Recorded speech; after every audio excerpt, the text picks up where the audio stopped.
Hey guys, what's up? It's Alex or Nuznuz here, and today's video is going to be a complete guide to Raksha for beginners with some advanced tips as well. This guide will cover how to learn Raksha with all styles and setups too. So first we're going to start with my credibility on the boss. This is something that I want to do in all my boss guides so you the viewer know that I'm familiar with the topic that I'm making a guide on and not just making a video with very little information or experience. So I have killed over 1,000 Raksha with a mix of duo and solo kills, but I have done almost 500 solo kills, and I think I have a decent kill speed for my PVM level. I also have the full collection log complete, and Raksha is one of my favorite bosses that I've done over the past few years. I've also tried Raksha with every combat style, so I know the weaknesses and pros of each one, but I mainly did these with range. So now we're going to get into the recommended stats for killing Raksha. Keep in mind Raksha is weakest to range attacks, and Raksha is a pretty endgame boss,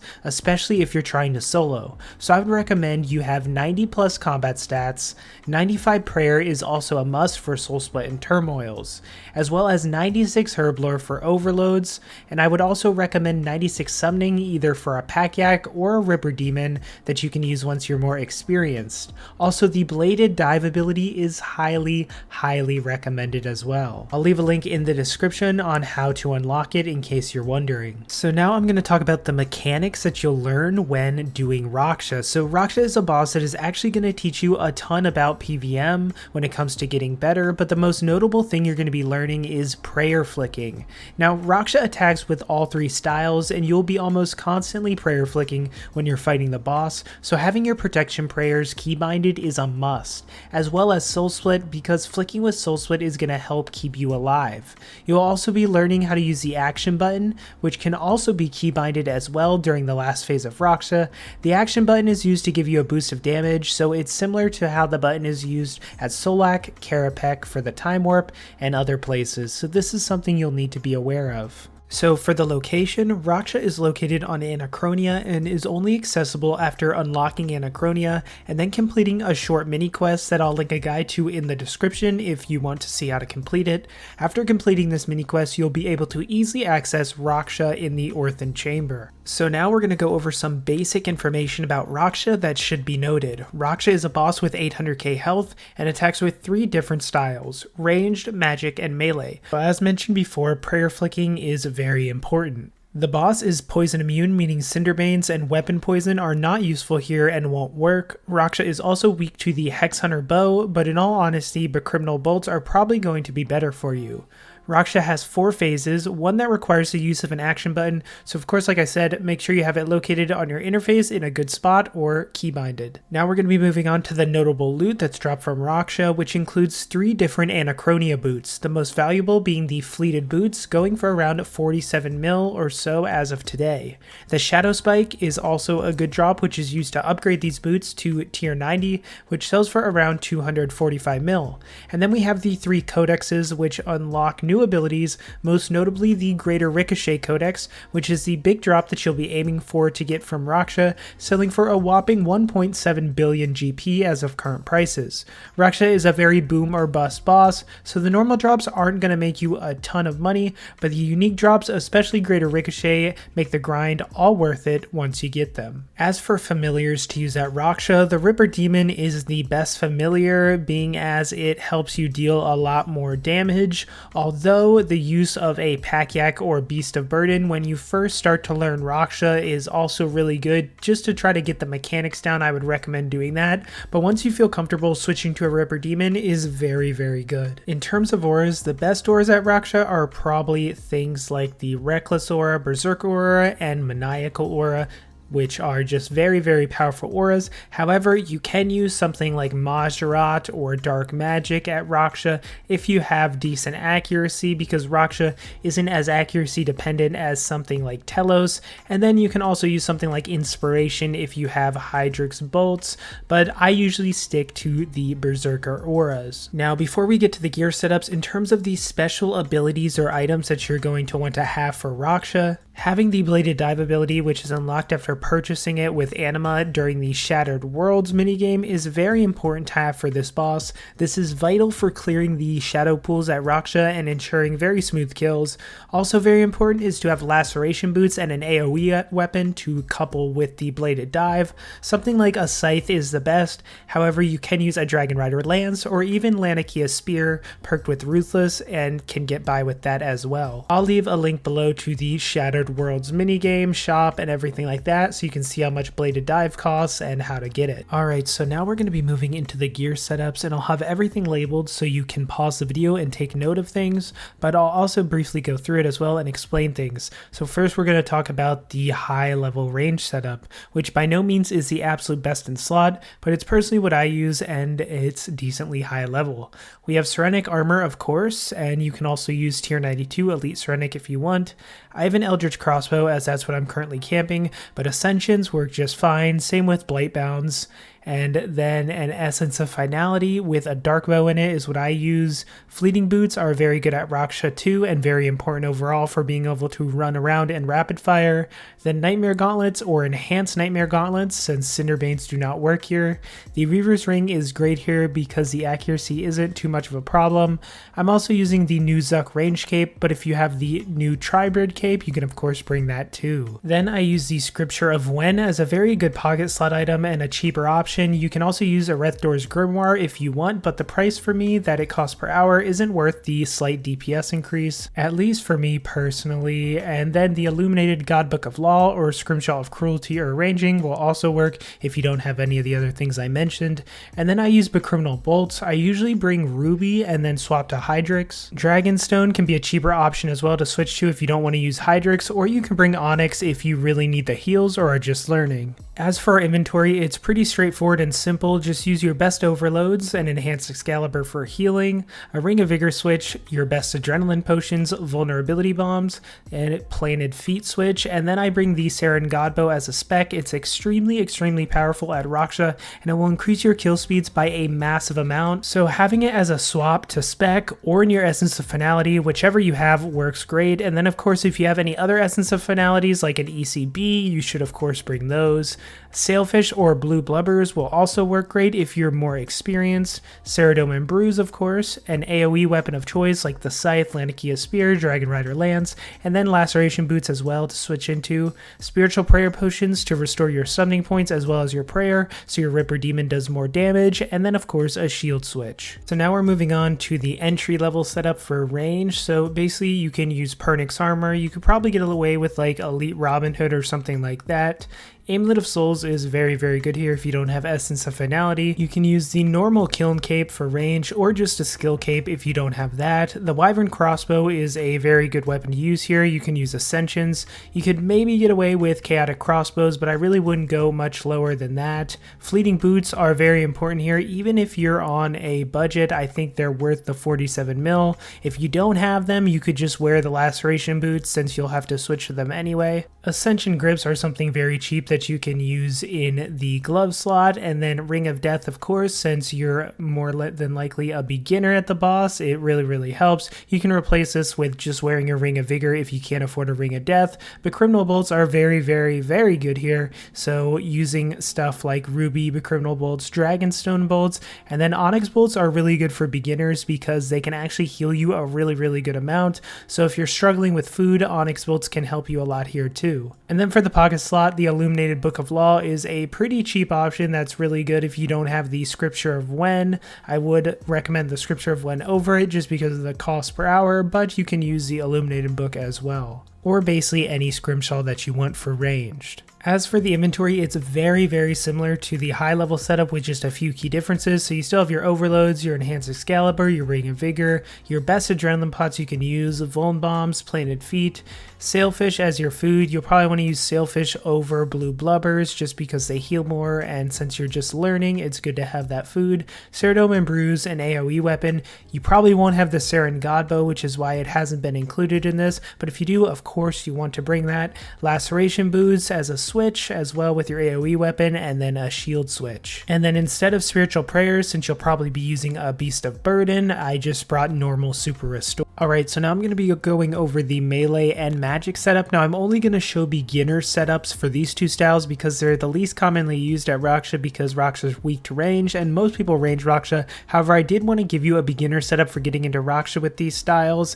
and then I'll also link below the PVME Discord, which has resources if you want to do Raksha with an even higher level setup for melee and magic. So first we're going to look at the melee beginner setup. So for this setup we're just using normal masterwork, which is actually fairly cheap now. Melee is a very cheap style as a whole.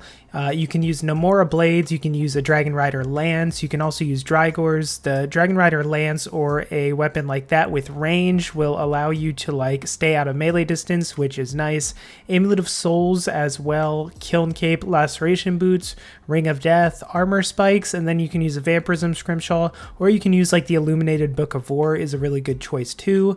In terms of inventory, it's pretty much the same as the other things, just overloads, Enhanced Excalibur, Ring of Vigor, Adrenaline Potions, Vuln Bombs, Food, Brews, and AoE swap because you still need one if you don't have it as your main weapon to be able to clear the pools, and then of course a shield. Now moving on to the beginner magic setup, we have Virtus Armor, we have Amulet of Souls, we have the Kiln Cape, we have a Kaiware Wand and Orb, which if you have Greater Concentrated Blast, this is a really strong budget option. With Greater Concentrated Blast, you'll be doing some really good damage, so that is an option there. If you don't have Greater Concentrated Blast, I'd recommend probably using a staff if you can get a Noxious Staff or like an Obliteration or something like that. We've got Blast Diffusion Boots, Celestial Hand Wraps, Ring of Death, and of course a Rune Pouch. And then for your inventory, we have pretty much the same overloads, Enhanced Excalibur, Ring of Vigor. You can also add another Rune Pouch or two if you need more runes,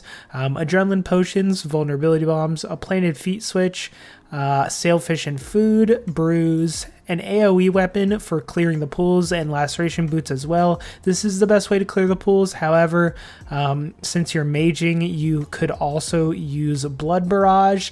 I don't like it as much as just using the Bladed Dive method. That method is just so smooth, but you could also do that, and the same for range. You could use chins if you want, but they're not that great. And then of course a shield switch. So these beginner setups are pretty straightforward, and I'll leave a link below to the PVME Discord in case you want to look at some higher level setups for both melee and magic. So now we're going to talk about the actual mechanics, phases, and everything like that. So I'll be giving you basically an overview of the mechanics one by one that you need to learn for each phase, and then introducing new mechanics when we get to the later phases, and then I'll be going over an overview of the entire phase so you can basically see kind of how to do it in an overview type way. So first we're going to start of course with phase 1. But firstly, we need to talk about Raksha's basic attacks. Now, Raksha can attack with a few basic attacks: melee, ranged, and magic. So magic looks like you'd expect a ball of magic coming at you.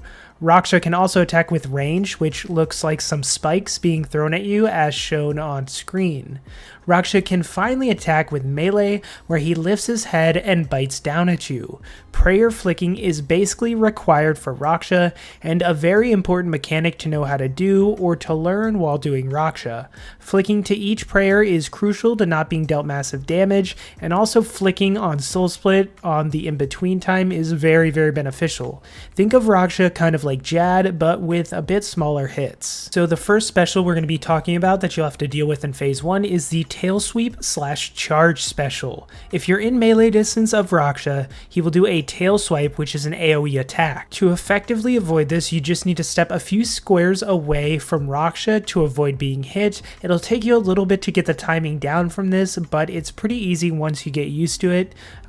It may take a bit, but after a while it will kind of be second nature. Basically, as soon as you see the swipe animation start, you want to spam click a few steps away, and you should avoid all damage. So generally, you should be in melee distance so you get this attack. But if for some reason you aren't in melee distance, Raksha will instead use a charge attack. So Raksha will charge towards you and deal a medium to large amount of soft typeless damage, disable your prayers, and bind you, so really annoying. That's why you want to be in melee distance. So to deal with this attack, you want to surge through Raksha or escape away. If done right, you should never be getting the charge and you'll only be dealing with the tail swipe, which is much easier. However, just in case you do get this while learning, I thought I would cover it, of course, so you know how to avoid it. So next we have the Shadow Anima pools. Now these are little purple pools that spawn around the arena. Raksha can actually siphon these at different points in the fight to gain enrage and deal more damage and also heal. In phase 1 and 2, these pools are generally ignored unless you cannot DPS Raksha fast enough and have to deal with the Shadow Blast attack, which we'll cover in just a minute. So next after this we have the Shadow Bombs. Raksha will launch a Shadow Bomb at the player, dealing magic damage and applying a 6-second stun and bind. The bombs will also leave purple smoke on the ground that you'll want to avoid, as well as they'll deal you rapid damage every tick. There will be a green marker on the ground indicating where the bomb will land. The best way to deal with this attack is to use Anticipate or Freedom before the bombs come, and then run around Raksha dealing damage and avoiding the bombs. Alright, so those are the core mechanics that you'll have to deal with for phase 1, but another mechanic that you may have to deal with while you're learning is Shadow Blast. So generally, once you're comfortable at Raksha, you can deal enough DPS, you won't get this mechanic at all. However, it is something you may need to deal with when learning because you might not be doing as much damage, and of course you'll be making mistakes as we all do when learning a boss. So the Shadow Blast is when the entire phase 1 cycle is over, Raksha will walk to the center of the arena and discharge 5 blasts of shadow energy, dealing 3k damage to you each hit. So the best way to avoid this if you do get it is to use Devotion with Pray Magic and then Resonance at the end. You can also barricade this attack or debilitate and reflect as well, whatever you can do to negate the damage. So after this attack is done, the entire phase 1 cycle starts completely over again until you phase Raksha into phase 2.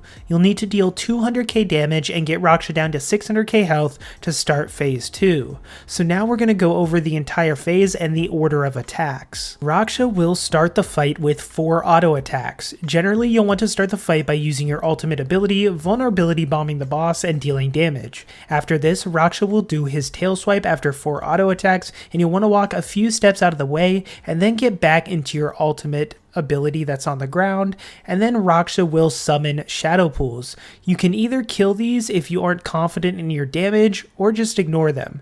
Mostly you should ignore them once you really learn the boss. After this, Raksha will do 4 more auto attacks, and then the shadow bombs will come. For this, of course, you'll want to anticipate and run around, DPSing Raksha and avoiding the bombs. Now this is where I usually phase Raksha into phase 2. However, after the bombs, Raksha will repeat exactly what he did before: 4 auto attacks, tail swipe, shadow pools, 4 auto attacks, shadow bombs, 4 auto attacks.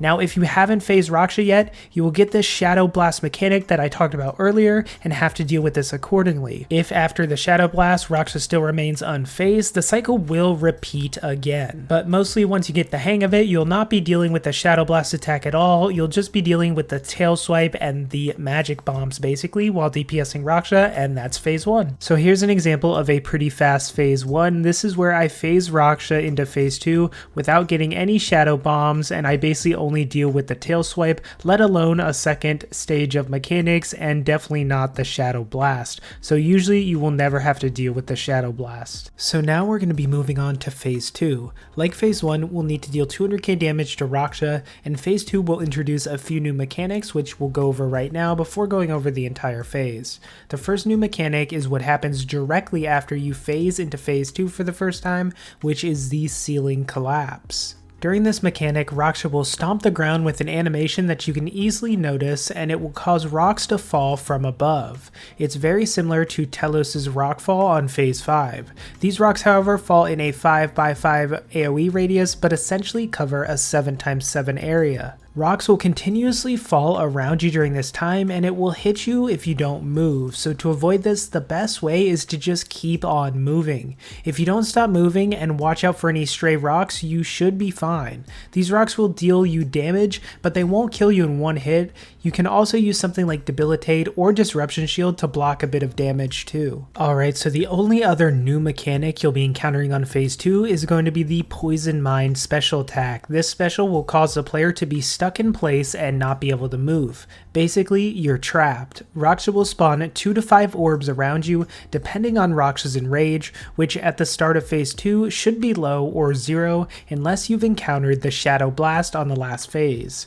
Orbs will appear around you that are purple and deal 600 typeless damage to you every tick. So you need to click all the orbs and then you'll be free. The best way to deal with this is to be ready to click all the orbs as soon as they spawn, and make sure you look near Raksha or zoom out a bit, because sometimes these orbs like to hide a bit. Also, it's worth noting, if you do not click all the orbs, for every orb remaining, you'll be dealt 3000 damage by the time Raksha's spec ends. You do have plenty of time to click these though, just make sure that you don't forget about some. After you click them, if you did it fast enough, then Raksha will probably still be immobilized, and you can take this time to do some free soul split heals. I usually soul split right when this special starts, so essentially just click all the orbs to become free. If you aren't free for some reason, you must have missed an orb. So those are the only 2 new specials during Phase 2. We'll now move on to show the entire rotation of Phase 2 and how it normally goes. So this is how Phase 2 normally goes for me. We start out with the Rockfall, which I run around damaging Raksha to avoid.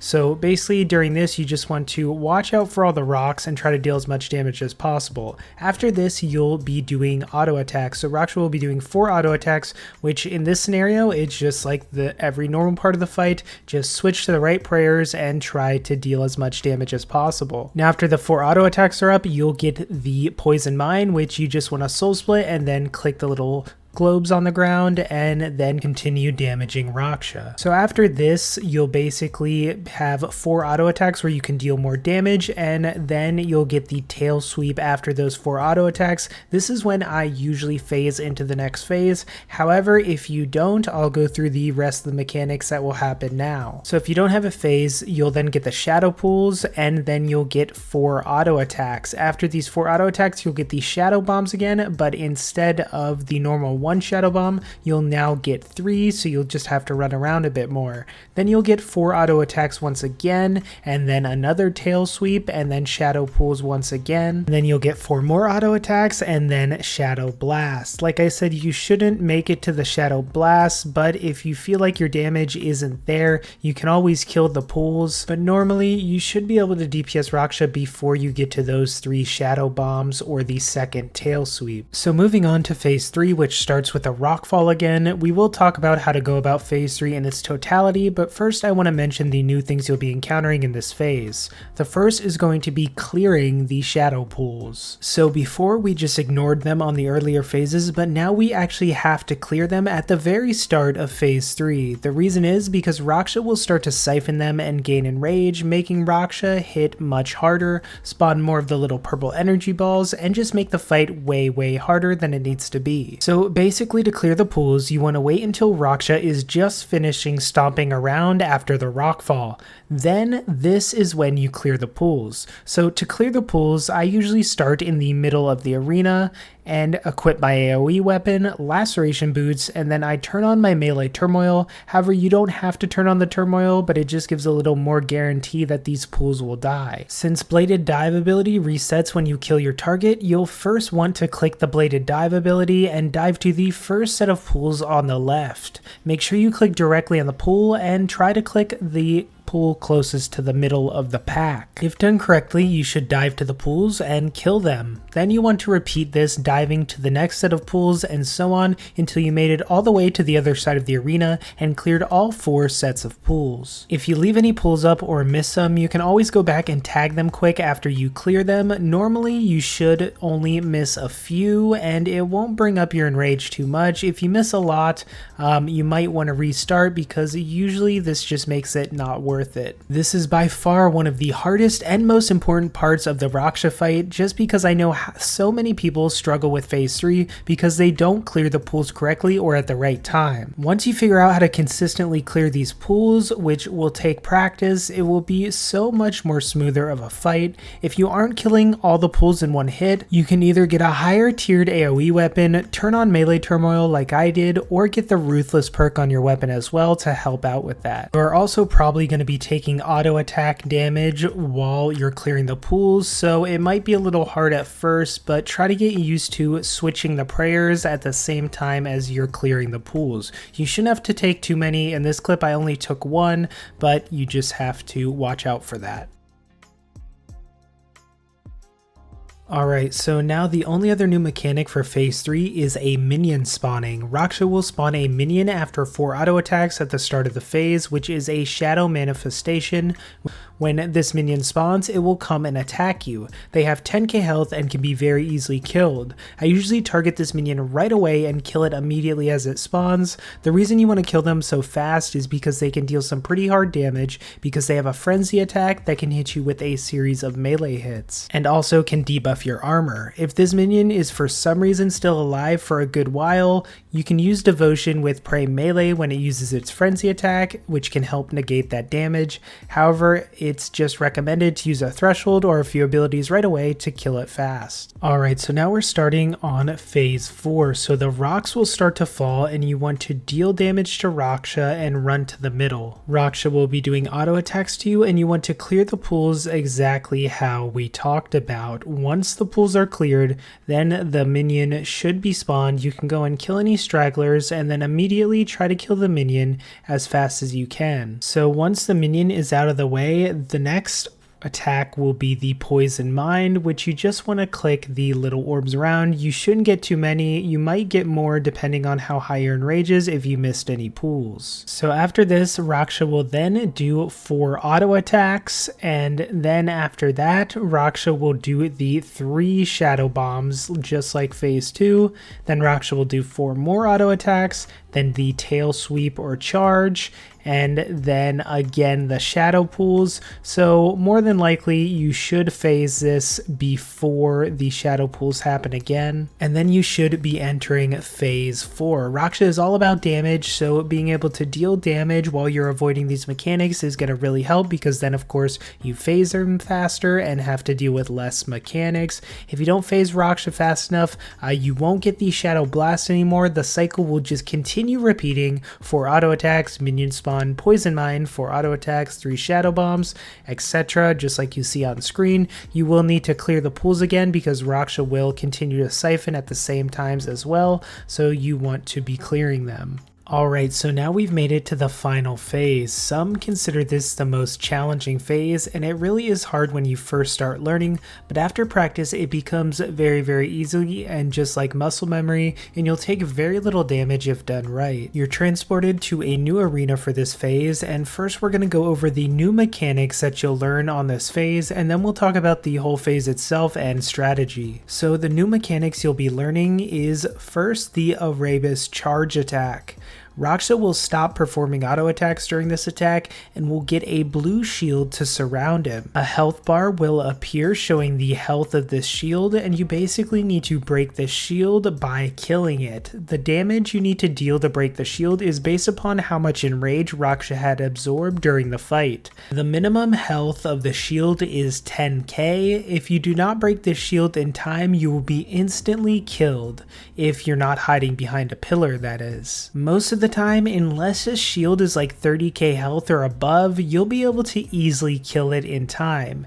If not, or you fear your DPS is too low or the enrage is too high, you can go behind one of the 4 pillars and wait for the shield to explode, and you will not be instant killed.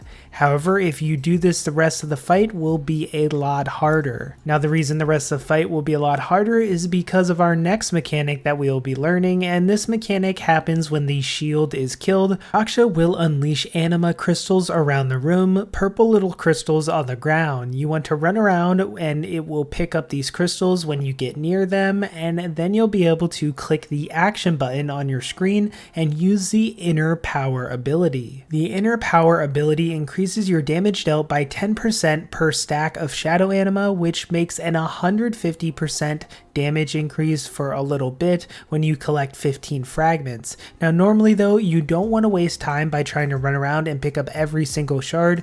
Usually you just do a quick sweep and you'll get 8 to 10 fragments and be ready to continue killing Raksha. So now we're going to talk about the rotation and attacks and strategy on phase 4.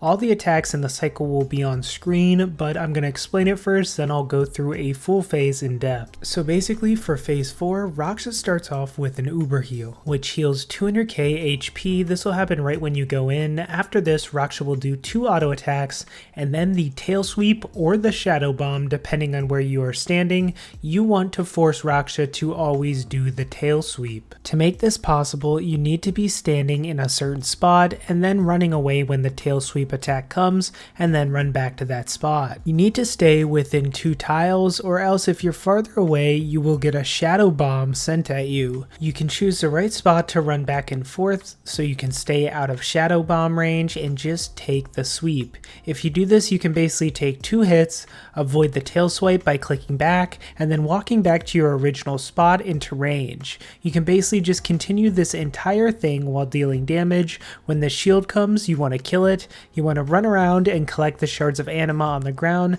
but make sure that you get back into range of 2 tiles from Raksha before he can use a special attack. If you are out collecting shards and not within 2 tiles of Raksha when his special attack comes, he will use a shadow bomb and stun you, which means you'll need to freedom and run away. Raksha will continue stunning you if you are not within the 2 tiles. If you do this right, you should be able to do this phase by just running back and forth and avoiding taking any shadow bombs and only getting the tail sweep attack and his shield as your only special attacks during the entire phase, just those 2. This phase is probably the hardest when you're just learning, but once you get the timing down and you get that walk back and forth method, it becomes a super chill phase. So now I'm going to talk you through the entire phase. So basically you go in, Raksha Uber heals, and usually I walk to melee distance and put down my death swiftness and start DPSing. Then after 2 auto attacks, I'll walk back to avoid the swipe, and then I'll go and walk back in. I want to walk back in because the next attack is coming and I want it to be the sweep and not a shadow bomb. So basically I'm doing this while DPSing. Using a Saren Godbow spec is really good during this phase. I usually use that at the start. Then after this you'll get the shield. You want to pop that shield as fast as you can, and then you want to run around. Usually I surge one way and then surge the other, pick up the shards, and then after the first auto attack I get in range again, he does the second, and then I'm ready to move for the swipe.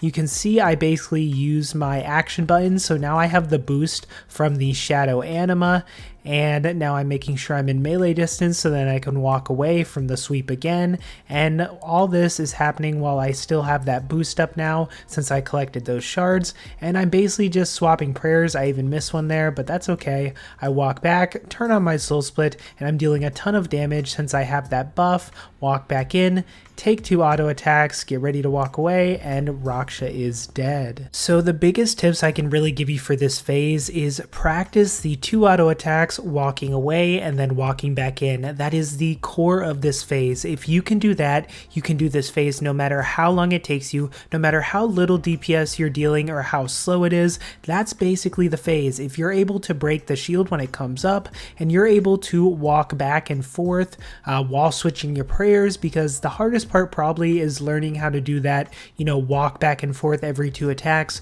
while switching your prayers as well. You can soul split a lot on this phase, basically whenever you're not swapping prayers. For ultimates, I basically only use an ultimate right when the phase starts. I usually don't have it up again when I'm using the Inner Power ability from the Shattered Anima. And then for SGB specking, I'll SGB at the very start, right when the phase starts, and I use my ultimate, and then I'll SGB spec again after I have that charge, because you want to unleash a bunch of your attacks because you're under that buff. So it's important that you try to release a a bunch of damage when you have that buff. And honestly, the biggest part of this phase is just practice. I can tell you all of these things over and over again, but until you go in, probably die a few times and practice. That's how you're going to learn it. It took me a while to be able to get to the point I am at now. I have over 1,000 kills, so it looks easy when I do it, but it's going to take you a lot of practice, but it's well worth it for those drops. So I hope this guide helped you guys out. I'll leave links in the description to all the stuff I mentioned, other setups, things like that. If you have any questions, let me know below in the comments.